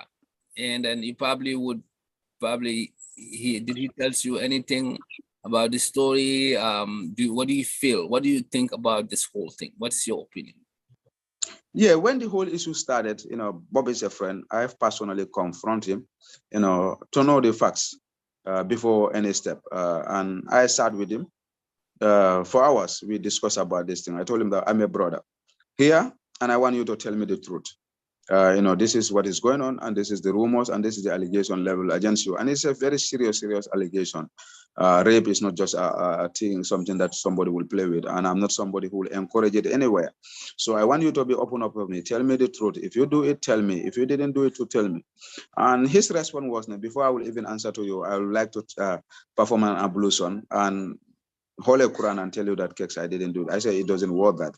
I just want you to tell me as a brother and know that you have my support. Either you do it or not, know that we will support you and allow the due process of the law until you are convicted. And if you are convicted, to know that we will be there. But if you are not the one who do it too, that you not public pressure push you to accept what you have not done. He tell me that Kex, over my dead body I have not done. And since that day, I give him the benefit of the doubt, innocent until proven guilty. And I told him that I will be there to support whatever I can do until the court decide. Because since it's before the court, I will see why the allegation or those who accuse you, maybe they have something against you. Let us wait what they will present before the court, but you have my backing. And I went to Facebook, and that was precisely, yesterday was the 2 years when I made that post. I said that I'm not here to support rape. I'm not here to, but what I'm requiring is a speedy trial in this process, and due process and justice for all parties. And that is there, and the record is there on Facebook. I say that I'm not inside of Bob. I'm not inside of Dale. I'm in for the justice, justice to play. And whoever found wanting, let the law take its course. And I give the Bob the benefit of the doubt that he is innocent of the allegation until he's proven by a competent court of law. And this has ever been my position in regards to. I normally visit him all the time, to show my solidarity, my support to him. But even in my whole argument, I want the public to know what happens in this court. That's why I take it upon myself to report the entire proceedings of this court so that people will understand. At the end of the day, we will all make our decision. I don't want anything to be hid. So I want everything to know what is transparent in the court, what happens in the court. Sometimes I will go there when the minor was even testifying, which normally happens in a closed door because they want to protect the girl. But I will sit down there. After that, I'll go to the clerk to talk to her to know at least a gist of what transpired so that the public will know what actually transpired in the court, so that nothing will be hidden for the public to make a final conclusion in regards to this issue.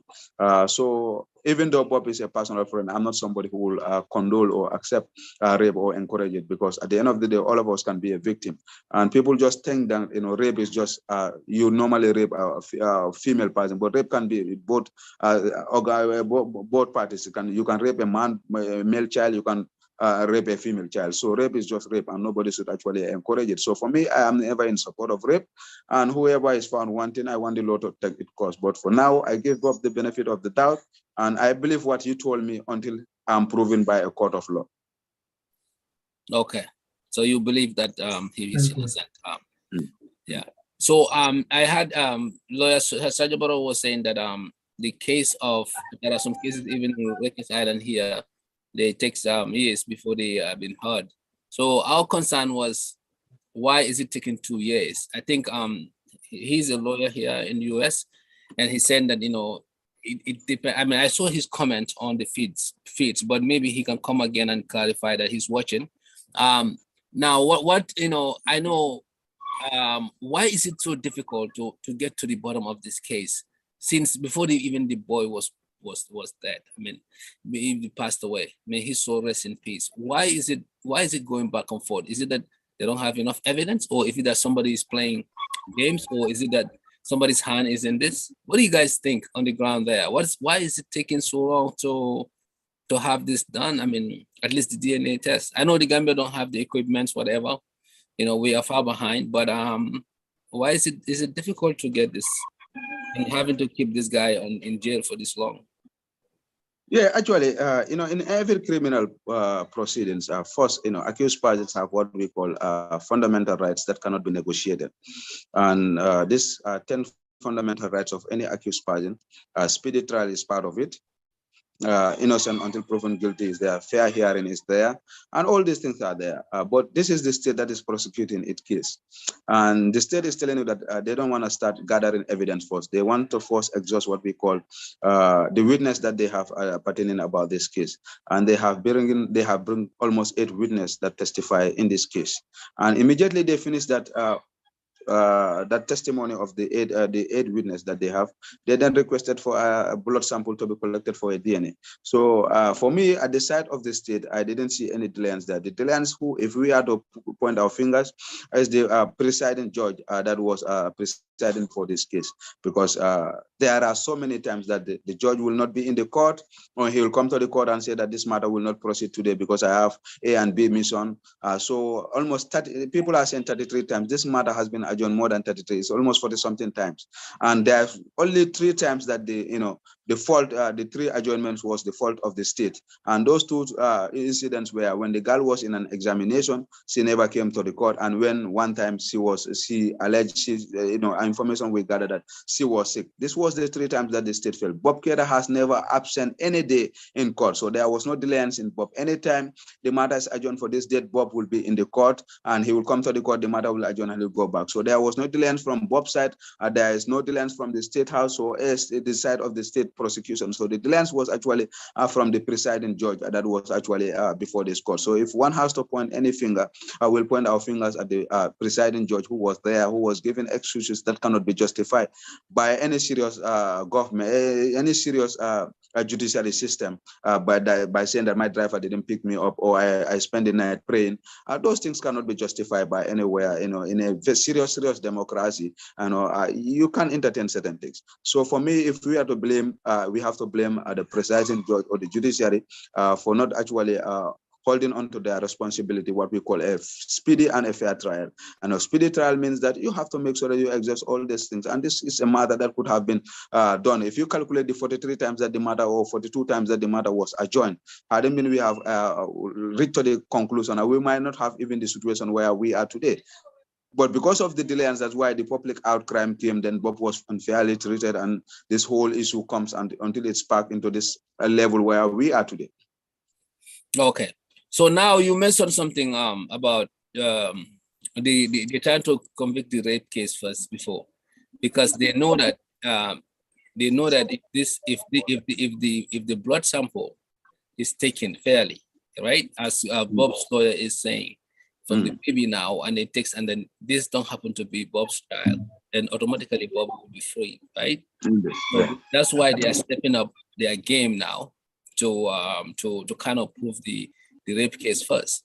But do you think that it is not too late to prove that? Because first of all, no, there's no evidence of anyone seeing them, together, Bob in any action.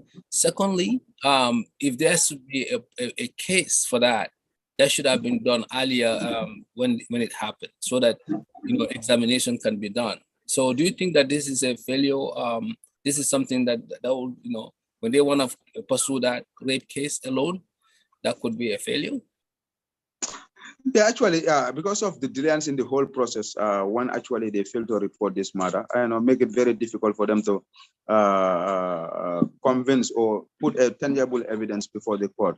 And even from the alleged victim herself, because when the doctor who conducted the examination, her side of the story was that I only confirmed pregnancy in the child, but I could not confirm rape because of the time frame when the alleged rape happens, and the time frame the doctor was involved. It was after 4 months or going to 5 months. And at that time, even you do an examination on the child, you cannot determine rape because the interval was too much.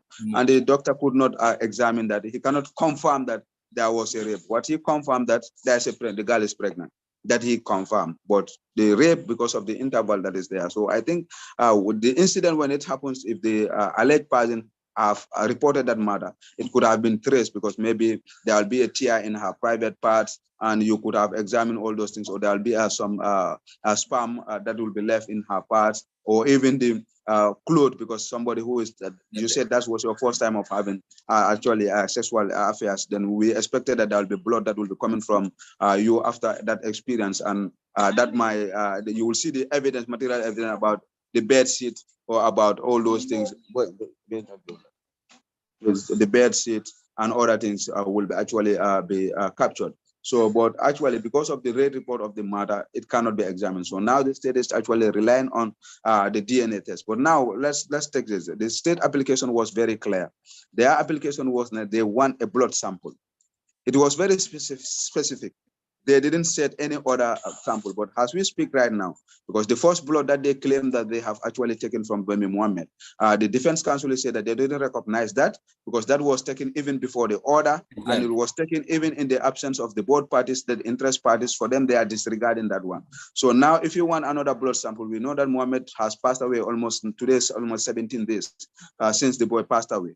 And there are rumors, I'm not confirmed, that he was buried and then removed from the grave again, all those things. So automatically there's no blood in the system now. So what more will you take from Mohammed as a material evidence to defend your case in terms of rape, to do a DNA test? Already Bob blood is at our village, been packed in a fridge, because I was there. I witnessed the entire process, how the blood sample was collected from both parties, that Bob and the boyfriend, and how it was stored, and even the serial numbers, how they were sealed. I have all those things with me, as an evidence, somebody who has an interest in this case and who was following this case. So all those things are with me right now, and I know. So, but Mohammed, now where will you get blood from the baby right now?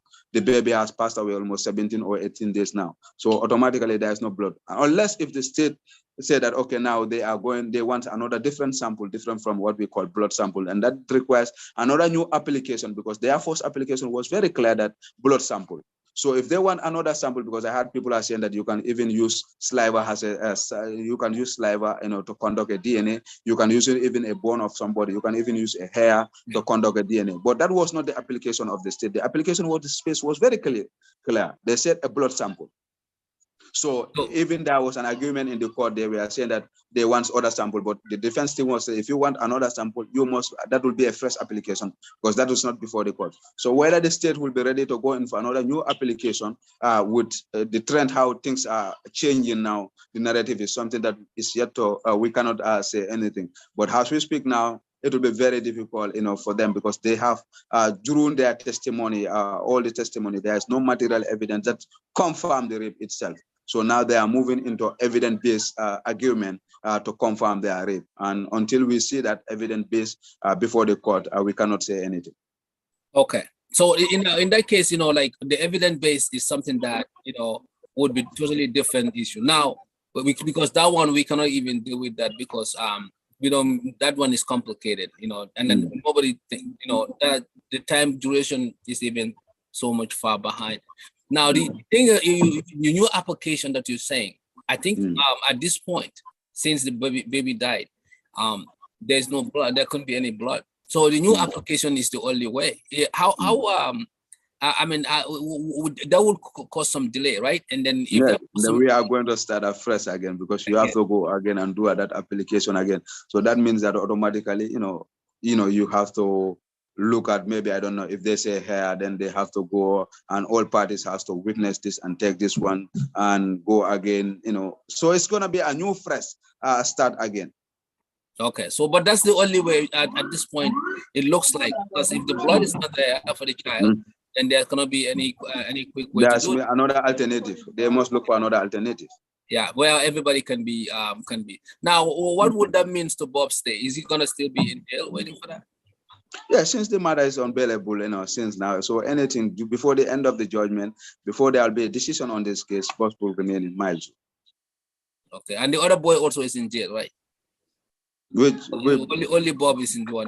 No, yeah, the boy was never charged, and that has been the argument of even at the defense counsel, that this boy is not, he's not charged for any crime. He's not before the court. So why even actually compelling this guy to? That has been an argument from other people, that why he should be even compelled to a blood sample being collected from, because he's not a party to the case. The state has never charged him for any crime.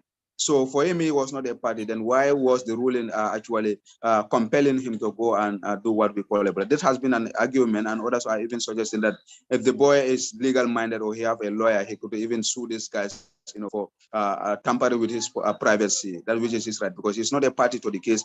He was not charged for any crime. So why should you take up? But has been an argument from other angle. Okay. All right.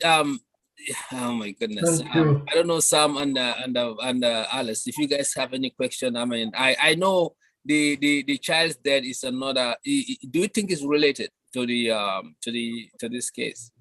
Do you? Child, the child himself, is the material evidence here that will help the state actually to determine their case. Because like I told you earlier that, the girl, the alleged victim, the time frame she reported the matter, examinations were done on her, but you cannot actually confirm the rape, and the state is charging this guy for a rape. So the only material evidence that you have is the child. So the child is the center of this whole issue. So it will be, you cannot separate the child from the case, because it's the only thing that can. That's why they are requesting for the blood of the child to be used and compare with the blood of Bob and the boyfriend. So the child is a very, very key instrument in this case. So being that the child is not alive, do you think that rings any suspicion in anybody's mind? We will not put him right now, since the guy is arrested, because after the police learned that the child passed away, and they confirmed it from the sister herself when he released that audio because the police were just hearing rumors, and they were, but until they confirm from herself completely through that through the audio, they feel that, okay, we have a case to investigate. And immediately that audio was released, and they started to investigate the matter. So since it is before the police, it will be improper to preempt actually what will happen, whether they are linked. Let's allow them to do their investigation. I'm sure they are communicating the initial stage, because every step they are updating the public through their police or magazine by giving us the development in this case. It's a matter that is before the police for investigation pending the determination. So anybody opinions will not be important here. Let's just wait for the facts, and when the facts are before us, we can analyze it.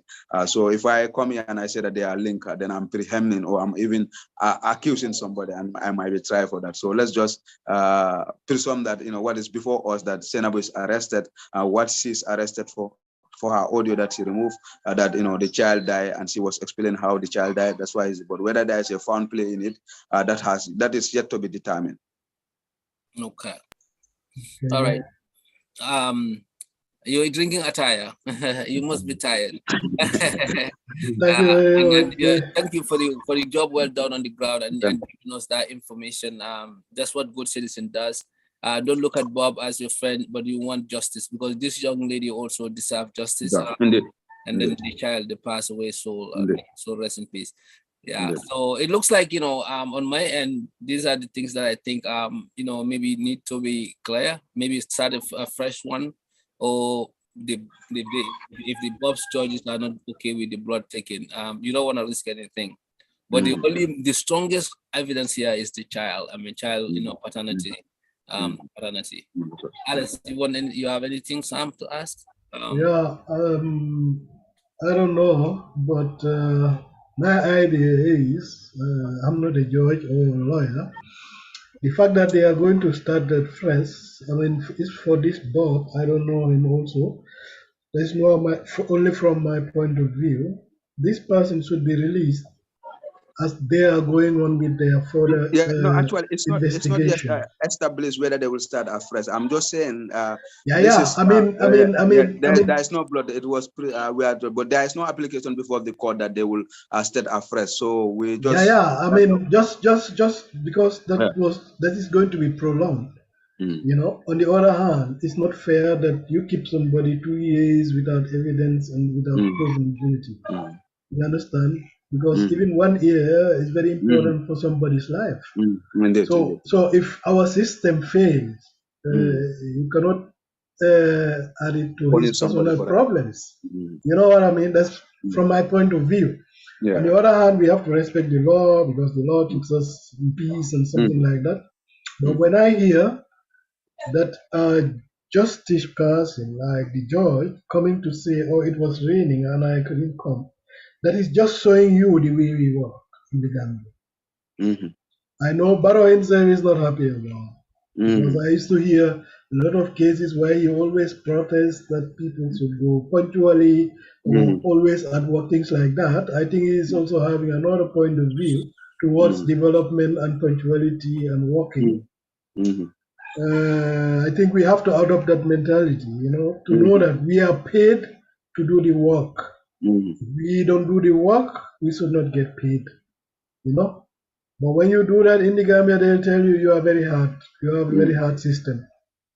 But the developed countries, they're hard.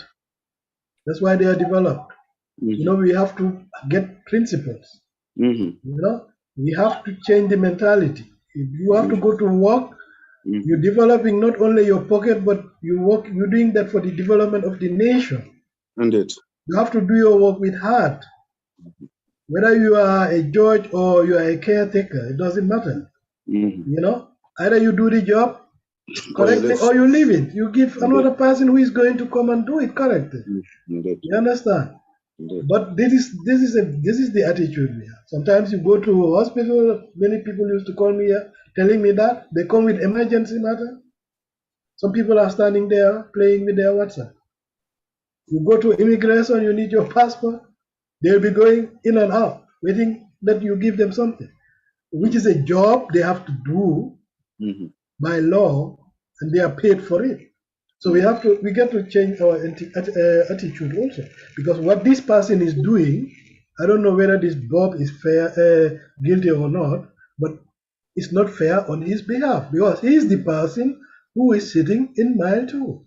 Mm-hmm. Yeah. That's my point of view. Anyway, we have to change our character and take such things very seriously. And the other thing is that it's very sad that we as a nation cannot even try and make this proven in our own country.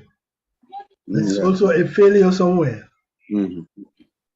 Yeah. Thank you, Alas, for for that. I don't know if Sam has something. Sam, do you have anything to ask us? Yeah. I'll wrap up here real quick with this. I think Kat really gave a lot of detailed explanation. Thank you for that. Thank you, Kat, for giving those.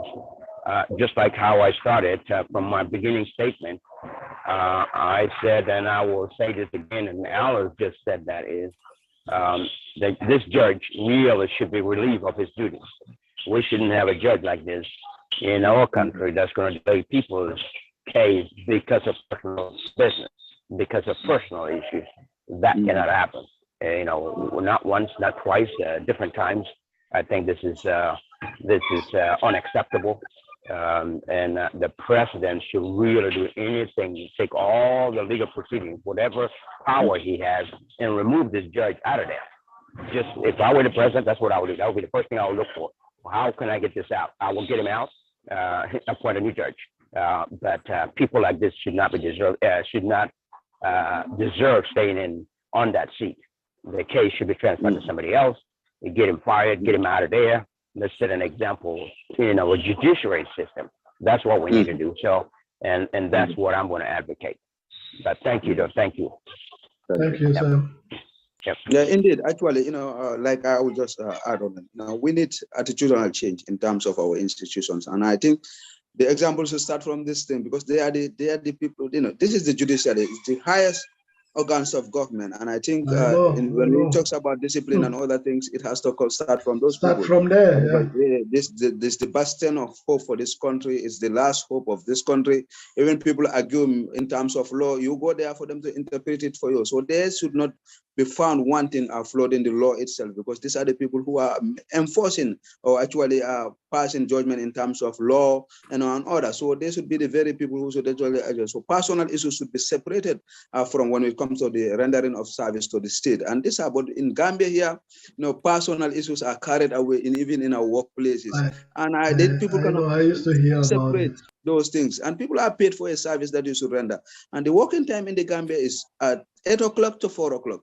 But you barely even go 2 o'clock to offices. You barely found offices are empty in this country. You go to courts will sit by 2 o'clock. All courts, most of the courts are closed. And the law is that you should sit until 4 o'clock. So proceed with, because there are people who have been kept at mile 2, waiting for them to be tried. The thing is, when we always say nothing come out of it, because people are not afraid of anything behind it, or anything will happen, So and then they'll do it over and over, because they are not expecting any penalty or anything. So I think the Gambia, Barrow himself ruling now, should try and make sure that they change the system, or I don't know what's going on there. No, there must be a disciplinary mechanism in place. But we cannot always say nothing come out of it. That is dangerous. Everybody can do what he wants. So I don't know. Sawane is out, I think, and I think we can wrap it up. Yes, thank you very much. It's a pleasure to be on this platform. Thank you very much. I think he's trying to come in again. Yeah. No, thank you all. I am done definitely, but thank you all very much for this, and thanks for your time as well. Thanks for your time. Thank you, Sam. And, thank you, Alice. Yeah, Mr. Sawane. Thank you. I think I was. You were out. Yeah, that's why I decided we wrap it up. So have a nice day in America, Kex All right, too. Tex, thank you Thank so you much. very much for your time. Thank you, and thank you for the Thanks, delay. all. You know, it Yep. was the Yeah, network. I no wish problem. I started No the program problem. with you. No But because of problem. the network, yeah, it was running whole day. You know the system. I'm apologizing on behalf No, of the we audience. have to thank you that you take your time and then try to inform Absolutely, people absolutely, about and it. giving this detailed information. Thank you Yeah, very much. absolutely. Thank you. Thank you. Thank you. Bye bye. Bye now. Take care, All guys. right. Yeah, bye. Right.